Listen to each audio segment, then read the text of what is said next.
Khmer-Krom Federation and the Khmer-Krom Temple.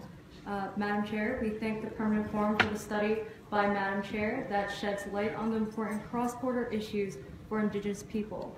It highlights the need for good bilateral relations among nations with Indigenous communities whose members are spread across borders. We'd like to see further studies include Asia.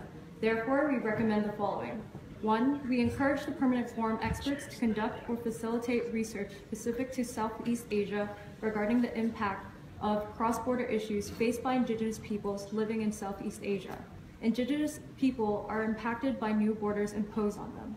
2. We urge the Permanent Forum experts to collaborate with Indigenous representatives from Southeast Asia to synthesize a joint report and recommendations for states to consider when encountering cross-border issues. And 3. We ask the states whose Indigenous peoples are isolated by political borders to include Indigenous peoples' rights as part of bilateral relations policy. Merely having good bilateral relations does not necessarily mean that the issues are solved for Indigenous peoples. It must also be a precondition that all states involved take serious measures to respecting the rights of Indigenous people, particularly in respect to Article 36 of the UNPFII, the right of Indigenous peoples to remain and maintain and develop contact with their own members as well as other peoples across borders.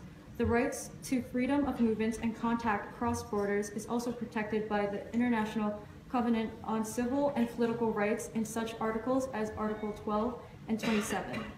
In 2007, a Cambodian monk of the Khmer-Krom origin was arrested in Cambodia and deported to Vietnam for trial and sentencing, solely for the crime of having contact with outside Khmer-Krom rights organizations and providing shelters to other Khmer-Krom indigenous people in Cambodia fleeing Vietnam.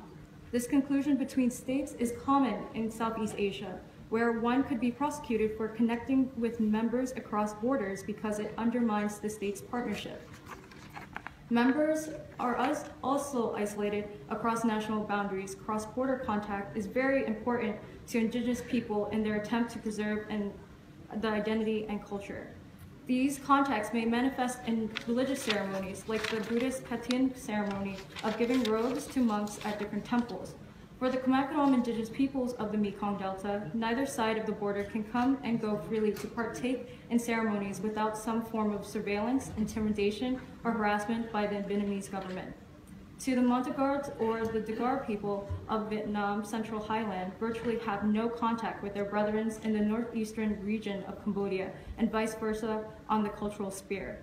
They have lived and traded with one another prior to any current recognized international border today.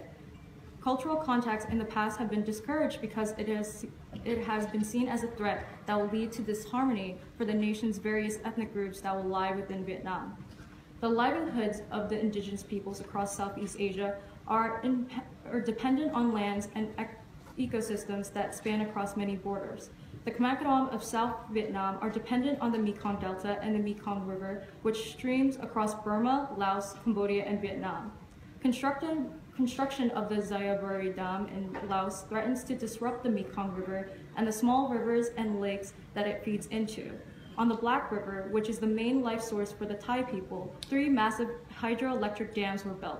The Hoa Bin Dam operated in 1994, the Sun La Dam in 2012, and the Lai Chau Dam to be completed by 2017. This has already overrun rice fields, displacing 200,000 Thai people on barren hillsides. These are only a few examples that will greatly harm indigenous peoples of Southeast Asia, as well as disseminate agriculture and fisheries, restrict trade and movement, and force indigenous peoples to resettle. We hope to see the future studies of indigenous peoples of Southeast Asia that are incorporated within the cross-border studies. Thank you.